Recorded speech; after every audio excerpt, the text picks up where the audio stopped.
Listen, Game Pass is a pretty good deal when it comes to couch co-op. The subscription gives you access to a ton of popular titles like Gears and Overcooked 2, but what if you've played those already? Hey guys, Jackie and Ryan here, and in this video, we're going to show you 10 local co-op games on Game Pass that no one ever talks about. In no particular order, the first game on our list is Spiritfarer. Self-described as a cozy management game about dying, this side-scrolling adventure platformer also lets you craft, manage resources, and make some home improvements. Spiritfarer is only available locally, so it's the perfect game for you and your co-op companion to really snuggle up to. If you're player 1, you're a girl named Stella, who's been recruited to ferry souls into the underworld. She's given a boat, a ball of light, and the power to help spirits move on. If you're player 2, well, you're just a cat. Yeah, I know, right? Even though you play Daffodil, this white fluffball of cuteness, you still get to do pretty much everything that Stella does. You even run faster and jump higher than your two-legged counterpart. The only no-nos for this kitty sidekick are talking to spirits and turning on quests. But don't let this discourage you if you're usually P2, because Spiritfarer is actually a really good cooperative game. And honestly, it's better played with 2 people versus 1, in my opinion. You'll find ways to split up the work like farming, fishing, and cooking, and cover areas much quicker with 2 people. So you'll be managing not only resources, but each other. Spiritfarer is the kind of game you and your partner can just vibe out to after work for hours on end. I mean, we did. So I didn't know anything about this game prior to playing it, so naturally when Ryan said let's try this, I just talked smack. At first, I thought this was going to be meh at best, but I was so wrong. Streets of Rogue was much more than I expected. It's like if GTA was made into a roguelite, but funnier. The premise of the game is that you are a part of a group called the Resistance that fights against the mayor's tyranny.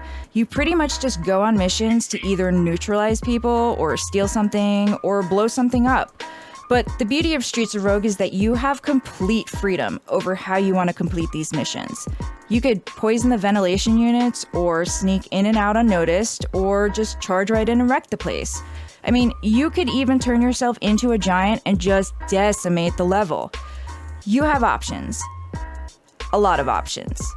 And with all those ways to complete the missions, it's really hard to get bored of this one. This action RPG has 4-player local and online co-op. You share the top-down view with your partner, which actually turns into split screen when you move too far, and you can even both access your inventory menus at the same time. I mean, between the 24 character classes, the 6 procedurally generated cities, the dozens of traits and items, and the really rad music to vibe out to, you guys will have hours and hours of fun with this game. Streets of Rogue is a game all about player choice. So if you're looking for a co-op game that'll let you really go nuts and just do whatever the frig you want with a friend by your side, this is it. The next one on our list is actually a personal favorite of mine, so if you and your co-op companion are into pixel art and hack and slash games, then you really need to check out Children of Morta. But it's not your everyday dungeon crawler. This action RPG roguelite is heavily story-driven, which is kind of a bold choice. The game really makes you want to get to know the Bergson family. You'll even discover these little bits of story throughout the dungeon that unfold into these deep and intimate cutscenes. I mean, that's really what makes Children of Morta so unique and captivating. As for the gameplay, Children of Morta has 2-player local with a shared isometric view. But you don't get co-op right away. You'll start with 2 members of the family and unlock the 5 others as you progress. I mean, the game has options. With each character in its own class, they get their own special abilities and skill trees to level up. Just don't get too comfortable hanging out with only one hero. It turns out too much fighting can actually make a Bergson tired, which decreases their overall health for a short time. But while they're recovering, it gives you and your partner a chance to test drive the other classes. I mean, the combat is just too good not to try them all. Children of Morta is a great game. It's all about family, togetherness, and just being an all-around badass. You know, normal family things. When it comes to bringing vivid art to life, Magic Design Studios does a really beautiful job with this one. Unruly Heroes takes its story from an old folktale called A Journey to the West, which is arguably the most well-known piece of Chinese literature you never knew you heard of. Think Monkey King. The game follows 4 heroes who've been tasked to gather scroll fragments to help keep peace in the world.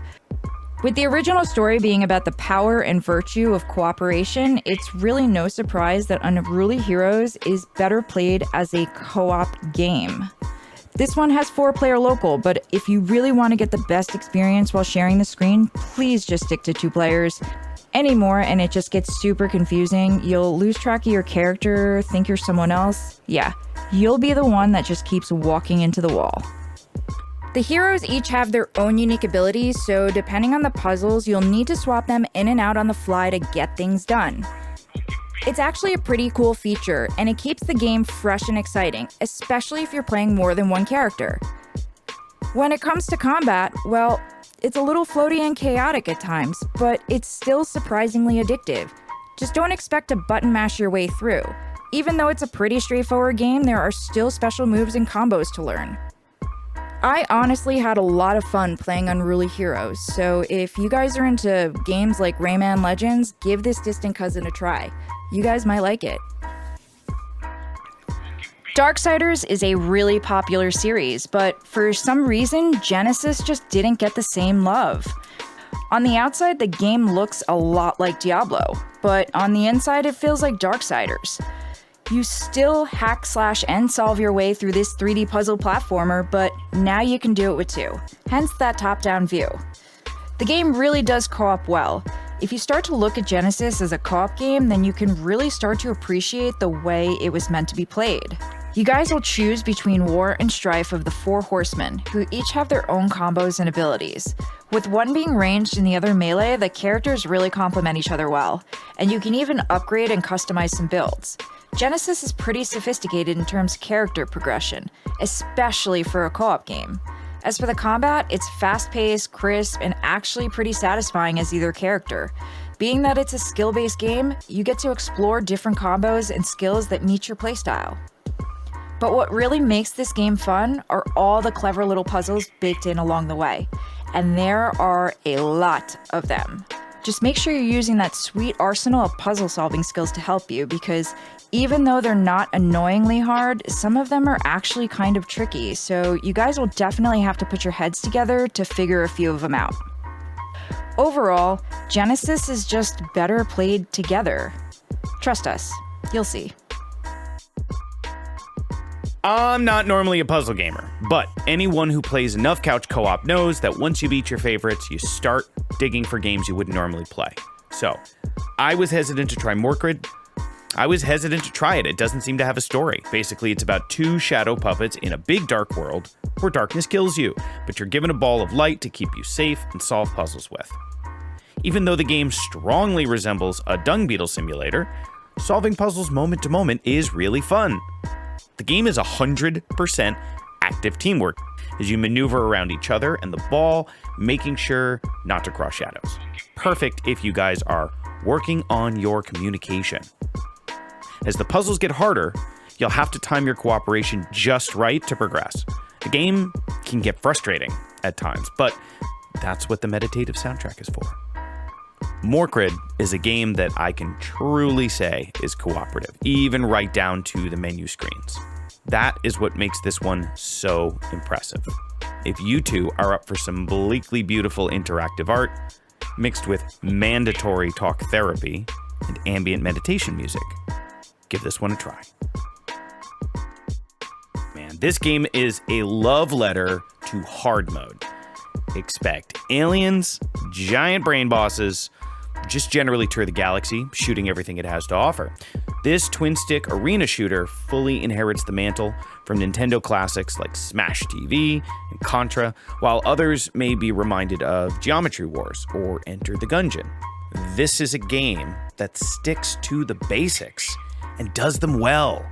As a pair of Space Marines, you'll shoot, dodge, melee and grenade a path through each room. You'll each find pickups like health, special ammo, and dog tags that'll be used to improve your stats. What's more is co-op comes with some unique benefits. Ammo drops are a perfect example. With 2 players, extra ammo boxes will appear depending on who picks them up. There's also automatic revival for down players as long as one of you survives the room. Some of you might be turned off by a game that's famous for being brutal and unforgiving. But please, give Xeno Crisis a chance before you guys move on. You may both discover that there's a Space Marine in each of you, just waiting to be covered in glory. Or alien parts. Whatever's your jam.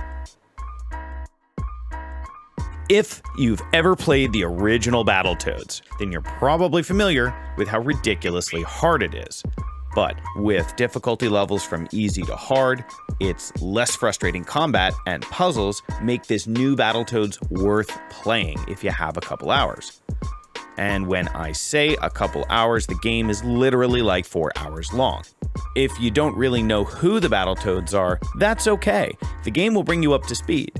It starts with the 2-legged toads re-emerging from a 20-year simulation, where they come to find that no one actually remembers who they are.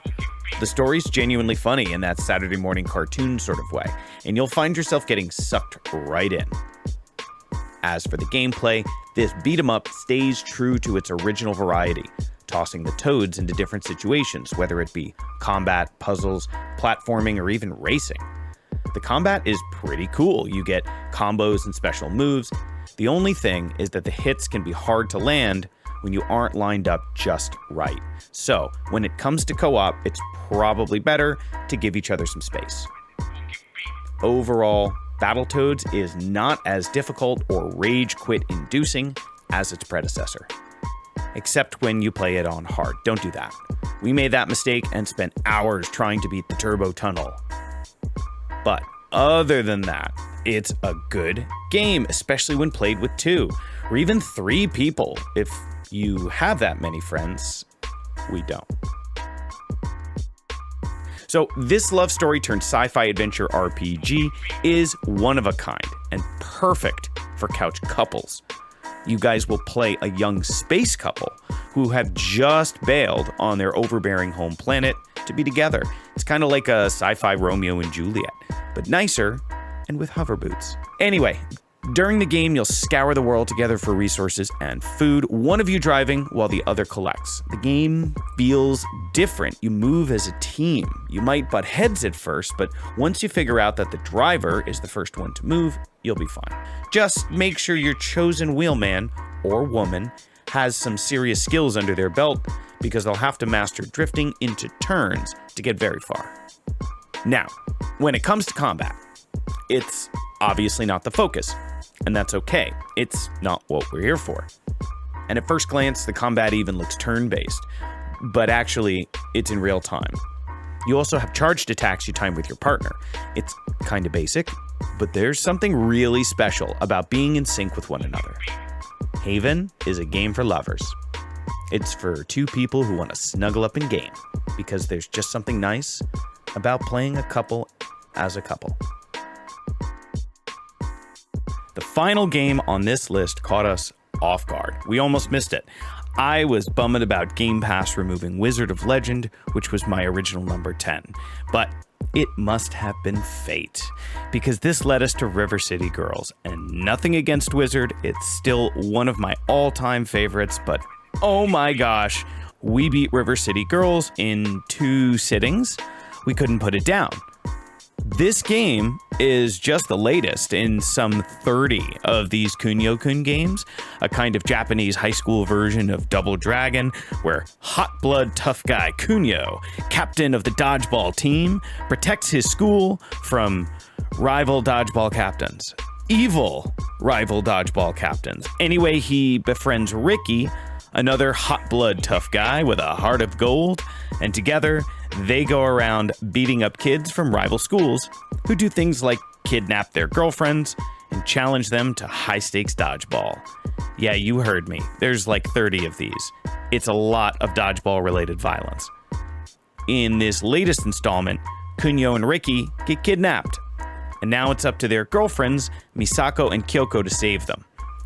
I was expecting a shallow brawler here, and yeah, it's got that brawler DNA, but there's also an engaging adventure game underneath, with Metroidvania elements and an RPG-light style upgrade system that lets you buy upgrades to your basic combos, as well as power moves and heavy and light attacks for jumping, running, throwing, and using a ton of items.